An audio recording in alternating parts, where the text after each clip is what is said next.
믿음의 문 회개실. 자, 믿음의 문은 이방인부터 열리는데 표면적 이방인부터 열려요. 표면적 이방인에서 이면적 이방인으로 성장해 간단 말이에요. 믿음이 표면적 이방인으로 시작해서 이면적 이방인으로 가야만 믿음이 완성이 되는 거예요. 자, 그래서 첫째 회개실인데, 자, 회개실은 죄를 깨닫는 자체가 은혜단 말이에요. 회개하면 뭐가 오고요? 기쁨이 오고, 기쁨이 있으면 감사가 나오게 되고, 감사가 나오면 문이 자동으로 열려지게 돼. 그래서 감사하는 마음으로 나오는 문을 통과하게 되는데요. 감사가 없으면 기쁨이 일시적으로 끝나요. 일시적으로 끝나서, 일시적으로 끝나는 기쁨은 세상 기쁨이에요. 그 일시적으로 끝나면 나오지 못하고 뒷문으로 추락해. 추락을 하게 되면은 맨 밑바닥에 믿음의 문부터 다시 시작해야 돼. 그럼 우리가 이거를 어디까지 나갈 때까지예요? 하나님 보호자 앞에 나갈 때까지 계속해서 해요. 그 과정을 깨끗다고 해서 돌이킬 때 다시 그 회개한 데서 그 자리에서 돌이키는 게 아니에요. 밑바닥으로 다시 빠져요. 그래서 맨 밑에서 다시 단계를 밟아서 올라가야 돼. 데살로니가전서 5장 16절부터 18절을 보면 항상 기뻐하라, 쉬지 말고 기도하라, 범사에 감사하라. 그랬어요. 기도와 기쁨과 감사가 없으면 타락해서 뒷문이 열려서 출발 지점, 믿음의 문으로 추락해서 다시 시작해야 된다고 말이에요. 그래서 성경에서 이긴 자가 되려면 이기는 자, 이긴 자. 이기는데 뭘 이겨요? 세상적이고 정력적이고 마귀적인 것을 이기는 거예요. 어디에 나오? 야고보서에 나오더라. 3장 15절에 나오죠. 이러한 지혜는 위로부터 내려온 것이 아니오 세상적이고 정력적이고 마귀적인 이거죠. 그럼 세상적이고 정력적이고 마귀적인 지혜는 세상 지혜예요. 그 세상 지혜를 이긴 자, 하늘걸로 이기는 자죠. 17절에 오직 위로부터 난 지혜는 첫째 성결하고, 다음에는 화평하고 관용하고 양순하며 긍휼과 선한 열매가 가득하고 편백과 거짓이 없나니 화평케 하는 자들은 화평으로 심어 의의 열매를 거두느니라 그러죠. 이긴 자가 가지고 있어야 할게요. 성결이요, 거룩하고 깨끗하고, 그 다음에 화평이요, 거룩하고 깨끗한 것이 말씀이죠. 요한복음 17장 17절에 보면 우리를 진리로 거룩하게 하옵소서 그러죠. 그 진리의 말씀이 우리를 깨끗게 하는 거잖아요. 다음에 화평하고 그러죠. 화평한 것은 뭐가 화평케 해요?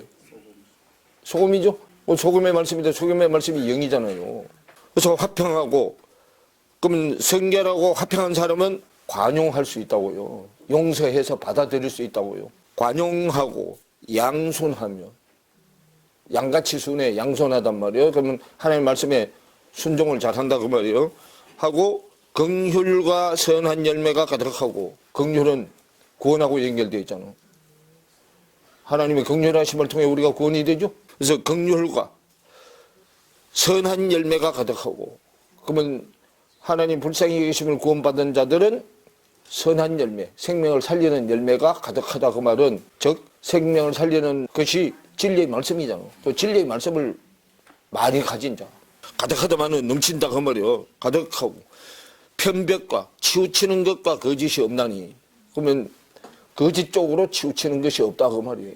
편벽이 치우치는 건데 거짓 쪽으로 치우치는 거, 거짓의 앞이 쪽으로 치우치는 게 없다 그 말이에요. 없나니 화평케 하는 자들은 화평으로 심어 의의 열매를 거두느리라. 내 의로 화평한 것은 자칭 화평한 자가 되는 거고, 그럼 자칭 화평해서 하나님이 인정해주는 화평으로 가는 게 화평해서 화평 열매를 거두는 거예요. 내 의에서 하나님의 의의 화평으로 가는 거. 이긴 자는 세상적이고 정력적이고 마귀적인 것을 이기는데, 이 세상적이고 정력적이고 마귀적인 것은 내가 지금 가지고 있는 내 안에 있는 속성이요. 요거를 말씀의 지혜로 이기는 거예요. 그럼 자신을 이기는 자. 그러면 말씀의 지혜가 내 안에 들어와야만 내 자신 속에 있는 세상적이고 정력적이고 마귀적인 것을 이긴다 그 말이에요. 그게 옛사람의 성품이 새사람의 성품이 되는 거예요. 그래서 옛사람은 인격으로 살아가지만 새사람은 하나님의 성품으로 살아가. 그러면 옛사람에서 인격이 갖춰져야 되고, 갖춰진 인격 위에 하나님의 성품이 들어오시는 거예요. 그 신의 성품 갖는단 말이에요. 그런데 우리가 이 몸뚱아리는 사람의 모양을 가졌지만 실제로 사는 것은 내 속에 있는 신의 성품이 내 육신을 통해서 나와서 생활 속에서 하늘의 사람으로 살아가게 돼. 그걸 그리스도인 걷는단 말이에요. 그렇게 되려면 남자가 뭐 돼야 된다고? 첫 번째 아담은 남자요, 두 번째 아담은 여자고, 남자는 여자한테 무슨 소리 하면 안 된다. 그 밑에 써놨잖아. 강큰 남자 시리즈 해놨죠. 김밥 지어달라 소리 하면 안 되고. 강큰 남자들이 여자들 보고 아침밥 차려와 그러고 사모님 어디 가세요 하는 소리 안 하고 그런다고 말이에요. 그 강큰 남자가 세상 남자가 강큰 남자예요. 그 강큰 남자를 뭐라 그래? 간이 배 밖에 나왔다 그런단 말이에요. 하나님의 세상 남자가 하나님의 남자가 되면 여자를 섬기는 자가 돼. 베드로전서 3장에 설명해 놨잖아요. 생명의 유업으로 같이 이어갈 자로 귀하게 여기라고 그러죠. 자, 그래서요. 회개실에 들어가면 정말 회개는 뭘 회개라고 하느냐고 말이에요. 회개를 뭘 회개라고 하냐면 뉘우칠 회자 꽂힐 개자야. 뉘우칠 회자 꽂힐 개자. 가던 길을 뉘우쳐서 꽂힌다. 가던 길이 잘못된 길이야. 그 잘못된 길을 뉘우쳐서 되돌리는 거. 그걸 회개라고 그런단 말이에요. 마가복음 1장으로 보세요. 자, 14절부터 보세요. 요한이 잡힌 후에 예수께서 갈릴리에 오셔서 하나님의 복음을 전파하여 가라사대 때가 찼고 하나님의 나라가 가까웠으니 회개하고 복음을 믿어라 하시더라 그래요. 그러면 복음을 받아들이려면 먼저 뭐가 있어야 된다고? 회개가 있어야 된다고요. 복음을 받아들이려면 먼저 회개가 있어야 된다 그 말이에요. 우리 힘으로 회개를 할 수가 없어요. 우리는 우리 힘으로 할 수 있는 게 아무것도 없어요. 주님이 해 주시지 않으면 우리 힘으로는 하늘길 하나도 할 수가 없단 말이에요. 그래서 회개하려면 예수가 십자가에서 죽어줘야 회개가 돼. 안 그러면 회개가 안 돼. 그럼 이제 죽어주려면 우리가 할 수 있는 것은 회개할 준비를 하는 거예요. 마가복음 1장을 한번 보세요. 1절. 자, 하나님의 아들 예수 그리스도의 복음의 시작이라 그러죠. 그러면 복음의 시작인데, 자, 복음이 뭐요? 기쁜 소식 막 맞아. 복복자죠. 그 이게 뭔지 신자죠. 신이 하늘 밑에다가 쌀자루를 5자루를 쌓아놨어요. 쌀가마니를 5개 쌓아놨다고. 하늘 밑에. 그 쌀로 뭐 만들어 먹어? 떡 만들어 먹잖아. 떡. 5떡이잖아요. 아니 밭전이 이건데 4개잖아. 4개죠? 또 요 위에 하나 있고 5개잖아. 요 위에 있는 거는 이제 하늘로 올라가려고 준비하는 거잖아. 복이죠? 소리엄자죠? 소리엄자에 날일자여 설립자잖아. 날이 세워지는 게 오늘날이야. 그 복이 뭐냐면, 자, 골로새서 1장 5절로 가요. 복이 뭔지. 진리의 말씀이잖아. 복이 진리의 말씀이 복이라니까. 복은 진리의 말씀 그러죠? 그 그리스도 말씀이 복이라니까. 그 그리스도 말씀이 복도 됐다가 생명도 됐다가. 그 복이 뭐요? 생명이잖아. 생명의 복. 그 생명은 영원히 있는 생명, 영생이 복이다. 시편 133편 영생이 복이잖아. 진리의 말씀을 소리로 전하는 건데 소리로 전하면 알아듣고, 그죠? 빛이 될 사람이 일어서는 거. 그 말을 오늘날 진리의 말씀이잖아. 오늘날이 되게 하는 진리의 말씀. 빛을 소리로 쏴줘. 포스를 포내로 쏴줘. 어디서? 하늘 강대상에서 쏴주죠? 쏴주면 소리가 산 넘고 강을 넘고 가야 되죠? 그러니까 산을 넘고 강을 넘고 가려면 굴려야 되잖아. 힘들죠? 요한이 와서 성경 골짜기를 뭐해? 평탄케 해. 평평하게 한단 말이야. 그래서 산은 예수, 골짜기는 그리스도야. 그러니까 이렇게 해서 채워. 평평하게 만들어. 신명기 11장 11절 보세요. 너희가 건너가서 얻을 땅은 뭐와 뭐가 있어서? 그 산은 예수, 골짜기는 그리스도요. 산과 골짜기가 있어서 하늘에서 내리는 비를 뭐 하는 땅이다? 흡수하는 땅이요. 그러죠? 그 하늘에서 내리는 비는 흡수하는 땅은 가나안 땅이요. 산과 골짜기가 산을 깎아서 메워줘서 평평하게 돼서 비를 받아들여. 안 그러면 비가 계곡으로 다 흘러버려서 다 흘러 내려가 버려요. 산은 남자, 골짜기는 여자야. 그래서 산은 예수, 골짜기는 그리스도예요. 계곡이 2개 만나는 데가 골짜기잖아. 우리가 얻을 땅이요. 그러면 내가 나온 땅은 어떤 땅이냐 하면 10절을 보세요. 네가 들어가 얻으려 하는 땅은 네가 나온 애굽 땅과 같지 아니하니. 우리가 나온 애굽 땅은 어떤 땅이냐? 거기서는 너희가 파종한 후에 발로 물대기를 채소밭에 된과 같이 하였거니와 그러죠? 그러면 우리가 나온 애굽 땅은 물도 누가 된다고? 내가 쫓아다니면서 물 대야 돼. 그래서 그걸 알라고 하늘에서 비를 안 내려줘서 가뭄이 오게 해.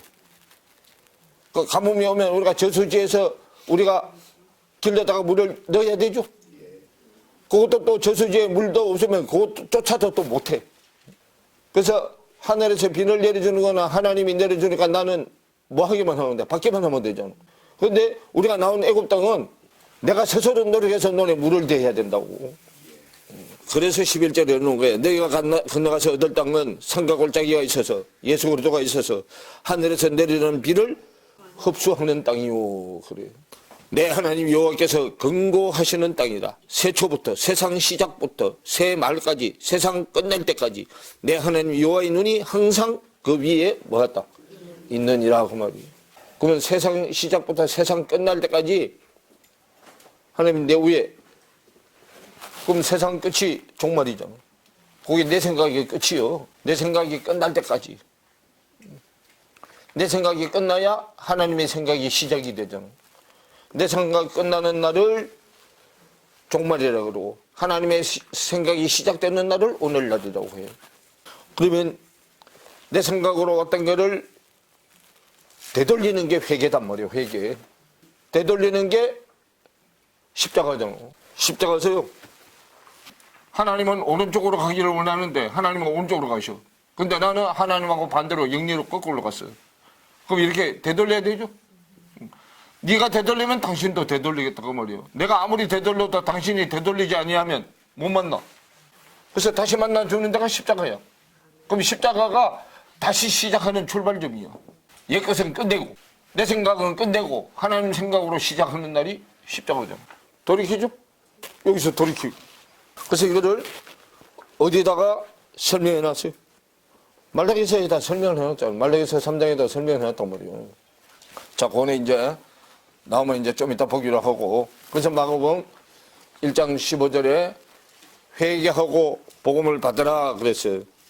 그러면 회개하는 게 뭐냐 하면은 1장 1절부터 8절까지 지금 그 설명을 해놨잖아요. 자, 회개도 내 마음대로 회개가 안 되죠.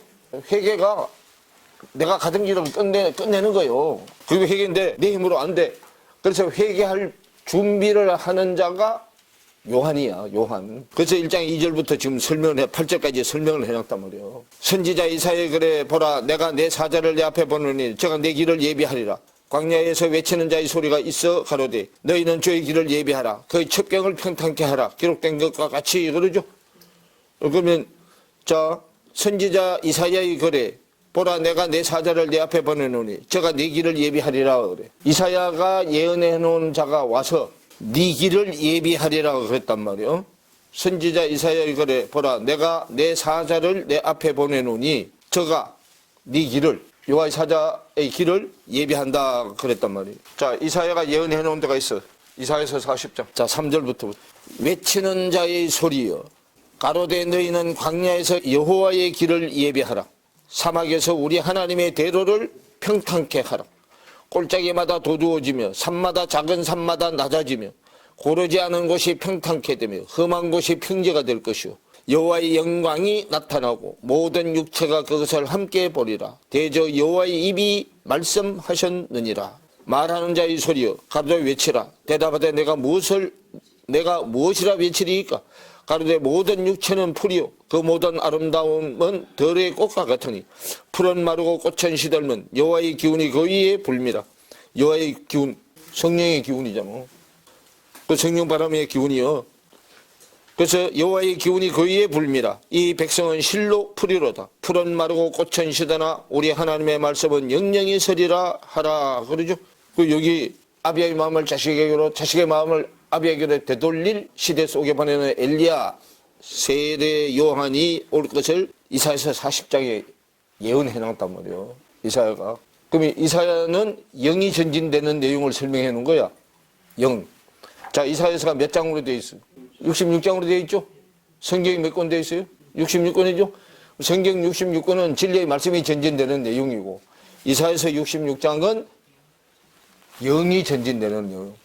그럼 진리의 말씀이 전진되는 내용은 씨가 전진되는 내용이고 이사야서는 그릇이 전진되는 내용이요. 그래서 이사야서 1장부터 39장까지는 밖에 영이 전진되는 거. 이사야서 40장부터 66장까지는 안의 영이 전진되는 거. 자, 밖의 영은 사람의 영이고 안의 영은 하나님의 영이죠. 왜? 39장에서 세상계 종말 끝나고 이제 하나님 거로 시작하는 거단 말이에요. 그래서 이사야서 40장에다가 세례 요한이 올 것을 거기다 예언해 놨다고요. 요한이 올 거를. 그래서 이렇게 오는데 그 요한이 뭐라고요? 자, 말라기서 3장으로 가보세요. 자, 말라기서 3장. 자, 1절을 보세요. 만군의 여호와가 이르노라. 보라, 내가 내 사자를 보내리니 그가 내 앞에서 길을 예비할 것이요. 또 너희의 구하는 바 주가 호련히 그 전에 임하리니 곧 너희의 사모하는 바 언약의 사자가 임할 것이라. 그러죠? 그 언약의 사자는 어디에 임한다고? 그의 성전이 누구 성전이요? 요한의 성전이잖아. 요한의 성전에 임하는 거잖아요. 자, 너희의 구하는 바 주가 호련히 그 전에 임하리니 그러죠? 곧 너희의 사모하는 바 언약의 사자가 임할 것이라. 그러죠? 그럼 세례 요한이 말씀을 받아들여서 세례 요한이 먼저 체험을 해야 되잖아. 체험을 해야 뭐가 될 수 있어? 증인이 될 수 있잖아요. 그럼 여기서 말하는 전은 이제 사람 전이단 말이요. 밖에 건물계 해당 성전이 아니요. 2절에 그의 임하는 날을 누가 능히 당하며 그러죠? 그 임하는 날이 오늘날이잖아. 그 요한이 지금 오늘날이 된 거잖아. 그의 나타나는 때에 누가 능히 서리요? 그는 금을 연단하는 자의 불과 표백하는 자의 잿물과 같을 것이라 그러죠. 그래서 이 사도행전에 보면요, 바울이 요한을 뭘로 둬? 수종자. 수종자가 뭐예요? 수종이 성김에 따르는 자잖아. 요한 안에 지금 그리스도가 계시잖아요. 요한복음 21장에 베드로들은 뭐라고 얘기했어? 그럼 베드로가 요한의 아들이 아니잖아. 요한 안에 그리스도가 계시기 때문에 요한의 아들 시몬을 한 거단 말이요. 그럼 바울이 누구야? 이방인의 선생이죠? 바울이 요한을 섬기는 종이야. 종. 신약은 요한이 다 끝냈잖아요. 요한계시록 누가 썼어? 구약을 끝내는 게 요한복음이요. 복음이 시작돼가지고 마가복음부터 복음이 시작이잖아. 마태복음은 구약에서 신약으로 넘겨주는 징검다리야. 마태복음이. 그 다음에 마가복음부터 하나님의 아들 복음이 시작이다 했죠. 마가복음 1장 1절에 하나님의 아들 복음이 시작이죠. 그럼 복음을 시작해서 누가복음 거쳐서 요한복음이 와야 복음이 끝이야. 끝인데 요게 우리한테 정해서 내게 되려면 사도행전에 성령이 와야 되죠. 그럼 성령이 와야 우리가 아들이 되어가는 거야. 그래서 계시록까지 가야 아들이 되잖아. 바울이 요한을 섬기면 따르는 자가 돼요. 이제 그럼 이제 바울은 이방인의 선생이잖아.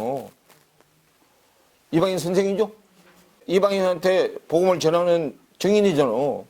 그러니까 누구를 수종자로 두냐면 요한을 수종자로 둬. 요한을 통해서 요한 안에 있는 누구를 만났기 때문에, 그리스도를 만났기 때문에. 지금 여러분이 알고 있는 성경하고는 판이하게 달라. 이게 이제 처음 들어보는 소리가 이제 또 이상하지. 그 이제 가면 나와 이제. 그래서 여러분이 상담을 배워야 돼. 말라기 3장으로 다시 돌아가세요. 자, 그가 은을 연단하여 깨끗게 하는 자같이 앉아서 레위 자손을 깨끗게 하고 그러죠. 레위 자손이 은이나 금을 연단하여 깨끗기 때문에 멜기세덱 제사장이 되잖아. 멜기세덱 자손이 돼요. 그 금은같이 그들을 연단하리니 그들이 의로운 제물을 나 여호와께 드릴지니라. 말라기 채택거 의로운 제물이잖아요. 그래서 그때의 유다와 예루살렘의 헌물이 옛날과 고대와 같이 나 여호와께 기쁨이 되려니와 내가 심판하러 너희에게 임할 것이라. 술수하는 자에게와, 술수 세상 꾀를 쓰는 거야. 세상 방법. 간음하는 자에게와 거짓 맹세하는 자에게와 품꾼의 싹스에 대하여 억울케 하며 가부와 고아를 압제하며. 하나님은 가부는 남편 만나게 해주고 고아는 아버지 만나게 해주라 그랬더니 못 만나게 하고 고아와 가부가 가지고 있는 걸 다 뺏어버려. 하나님이 심부름하는 목회자들도 여기서 정결한 처녀를 만들어서 하나님 아내를 만들어줘야 되는데 하나님 아내를 안 만들어주고 자기 아내를 만드는 거야. 하나님을 가르쳐주지 않아. 못 만나게. 진짜 남편을 만나지도 못하게 하고 지가 가짜 남편 노릇하면서 양이 가지고 있는 걸 다 뺏어버리죠. 말라기서 3장 4절에 그때의 유다와 예루살렘의 헌물이 옛날과 고대와 같이 나 여호와께 기쁨이 되려니와. 고대 하나님이 처음 시작할 때 11조. 그럼 처음 시작할 때 11조는 마귀한테 뺏겼던 걸 찾아다가 다시 하나님 앞에 드리는 게 고대 예물이에요. 헌물이요. 그게 창세기 14장 얘기야. 창세기 14장 아브라함이 마귀한테 뺏겼던 롯을 찾아와서 하나님 앞에 바치는 얘기잖아. 그게 고대의 헌물이요. 그때의 유다와 예루살렘의 헌물이 옛날과 고대와 같이 나 여호와께 기쁨이 되려니와. 내가 심판하러 너희에게 임할 것이라. 술수하는 자에게와 간음하는 자에게와 거짓 맹세하는 자에게와 품꾼의 삭세에 대하여 억울케 하며 가보와 고아를 압제하며 나그네를 억울케 하며 나의 경외치 아니하는 자들에게 속히 증거하리라. 만군의 여호와가 말하였느니라. 세상 지식 가지고 성경을 풀어서 해석해서 하나님의 종을 자기 종으로 만들어가지고 종들이 갖고 있는 것을 다 뺏어버려요. 에스겔서 34장에서는 그걸 뭐라고 해놨어요? 양으로 비유해가지고 해놨잖아. 하나님은 우리한테, 하나님이 신부름꾼한테, 목사들한테 토실토실하게 양이 살쪄서 젖을 잘 내는 양으로 줬는데 데리고 갔더니 그런 양들은 살찐꼴을 먹여서 젖이 계속 불어나서 짜내게 해야 되는데 살찐꼴을 먹이지도 안 하고 양이 갖고 있는 젖만 계속해서 짜내니까 나중엔 짤 게 없어. 그 젖이 바짝 말라 비틀어졌는데도 막 짜. 그런데도 아프다 소리도 못했고. 아프다 소리 하면 뭐라고 해? 저게 병 들어가지고 그러잖아. 그러니까 아프다 소리도 못한다고. 그걸 예수께서 34장의 비유로 설명을 해놨단 말이에요. 5절에 내가 심판하러 너희에게 임할 것이라. 술수하는 자에게와 간음하는 자에게와 거짓 맹세하는 자에게와 품꾼의 삭세에 대하여 억울케 하며 과부와 고아를 압제하며 나그네를 억울케 하며 나를 경외치 아니하는 자들에게 속히 증거하리라. 만군의 여호와가 말하였느니라. 나 여호와는 변혁지 아니하나니 그러므로 야곱의 자손들아 너희가 소멸되지 아니하느니라. 이렇게 해도 야곱의 자손들은 소멸된다 안 된다? 끝까지 살아남게 만들어요. 끝까지 살아남게 만들어. 이제 요 가다 보면 다 많이 떨어지죠. 그러면 하나님 소속으로. 자, 야곱에서 이스라엘로 갈 자들은 끝까지 고된 훈련을 끝까지 참고 견뎌서 살아남어. 그래서 그렇게 해서 살아남는 자만 어떻게 돼? 구원이 되는 거예요. 그러면 안 살아남는 자는 다시 바깥 어두운 데 쫓겨나서 슬피 울며 이를 갈미 있으리라 그러죠. 그럼 바깥 어두운 데면 다시 땅이잖아. 땅 쪽에 와서 세상 쪽이죠. 거기서 슬피 울며 이를 갈미 있다 그 말은 고난의 빵을 더 먹어야 돼. 그 바깥 어두운 데로 쫓겨나는 게 믿음의 문 밖으로 나오는 거잖아. 거기서 다시 시작하는 거야. 뭐가 있을 동안. 요거 있을 동안만 다시 시작할 수 있는 걸 줘. 그런데 요게 끝날 때는 다시 시작하는 것도 없어. 이제는 그때는 결정되는 거예요. 그걸 백보자 심판거래. 7절에 만군의 여호와가 이르노라. 너희 열조의 날로부터 너희가 나의 규례를 떠나 지키지 아니하였도다. 그런즉 내게로 돌아오라. 그리하면 나도 너희에게로 돌아가리라 하였더니 너희가 이르기를 우리가 어떻게 하여 돌아가리까 하도다. 사람이 어찌 하나님의 것을 도적질하겠느냐. 그러나 너희는 나의 것을 도적질하고도 말하기를 우리가 어떻게 주의 것을 도적질하였나이까 하는도다. 이는 곧 11조와 헌물이라. 그 말이 어떻게 해야 돌아갑니까 물었더니 무슨 얘기를 해. 11조와 헌물하는 것이 뭐 하는 거다. 돌아가는 거다 그 말이요. 그래서 여기에 돌아가는 11조와 헌물이 마태복음 23장에 하나님의 의도대로 마태복음 23장 23절에 나오잖아요. 이게 하나님의 의도대로 드리는 헌물이 아닌 거 화 있을진저 그러죠. 그러면 하나님의 의도대로 드리는 게 의와 인과 신의 11조를 먼저 드리는 거야. 그 다음에 박하회양 근처의 11조도 같이 드리는 거예요. 그러면 하나님은 의와 인과 신의 11조만 받아. 하나님은 영이시니 육이 아니시니 그 말이요. 하나님이 영이시니까 영의 것만 취해. 근데 육의 것은 필요가 없어. 그런데 밖에 11조는 뭐 때문에 내게 하느냐 하면 당신 성전을 지키는 자들 때문에. 성전을 지키는 자들은 세상 직업이 없단 말이에요. 직업이. 그들을 요게 지탱되게 해주려고 밖에 11조를 드리는 거예요. 안에 11조는 하나님이 자기 거니까 다 가져가. 우리한테 하나도 안 줘. 뭐 변화된 것은 몽땅 가지고 가. 안에 11조는 10분의 11조야. 깨달은 전부가 다 11조라고. 근데 세상 거는 네가 밖에서 열심히 일했으니까 10개 중에 1개만 내라고 말이야. 나머지 9개는 네가 다 먹으라고 말이에요. 요거는 여기 있는 자들, 밖에 있는 자들을 깨우쳐서 요렇게 올려주는 자 껍데기 양식으로 주는 거야. 요거 유지가 돼야 자꾸 복음을 전해가지고 올려주고 하죠. 그래서 요걸 10분의 1을 내라는 거고. 이건 왜 10분의 1 하면 10분의 1을 밖에 11조는 정확하게 절대로 드릴 수가 없어요. 왜냐하면 세상 것은 하나님의 의가 빠졌기 때문에 100이라는 숫자로 절대로 채워지질 않아. 금도 99.9%밖에 안 돼. 100으로 안 채워져. 하나님의 의가 빠졌기 때문에. 100만 원을 벌면 10만 원을 드리지만 102만 원, 뭐 105만 원, 뭐 하고 월급 타면은 뭐 제하고 하면 끝에 몇 원까지 나오죠. 그거 정확하게 드릴 수 없다 그 말이야. 그럼 밖에 거는 네 기분 내키는데도 그건 대충 11조를 드리는 거야. 우리가 밖에 거 11조 드리려면 자매 11조도 드려야 되고 또 선물 받은 거 11조 드려야 되고 시간 11조 드려야 되고 다 해야 되는데 그거 다 할 수 없어. 그래서 그거를 뭘로 하나로 몽땅 묶어가지고 돈으로 하나로 몽땅 묶어서 드리는 거야. 그래서 내가 선물 받았으면 기분 좋아서 선물 받은 거 대충 값어치 따져서 드리고. 그럼 밖에 거는 그렇게 중요한 게 아니다 그 말이요. 왜? 밖에 11조는 나 혼자만 드리는 게 아니고 많이 드리니까 돈이 남죠? 그래서 많이 드리니까 여기 쪼면 네 혼자 다 먹지 말라 그래 하나님이 또 그것도. 네가 먹고 남으면 나눠주라는 거예요. 그러면서요 9절에 뭐예요? 마리오 3장 9절에 너희 곧 온 나라가 나의 것을 뭐했다? 도둑질 하였으므로 너희가 저주를 받았다는 거죠. 그러면 여기 도둑질한 거는 물질을 도둑질한 게 아니고 영의 생명으로 올려둘 자를 영의 생명으로 안 올려주고 육의 생명으로 데리고 있으면서 밖에 물질 11조를 계속 도둑질한 거예요. 하나님의 영으로 갈 사람을 육에 살게 만들어 있는 게 뭐 하는 건 도둑질하는 거단 말이에요. 정결한 처녀로 만들어야 되는데 정결한 처녀로 안 만들어주고 자기 밑에다 두고 가지고 있는 거 가부, 그 아들이 갖고 있는 거 다 뺏어 먹는 거단 말이에요. 오늘 이어서 다음 시간에 하겠습니다.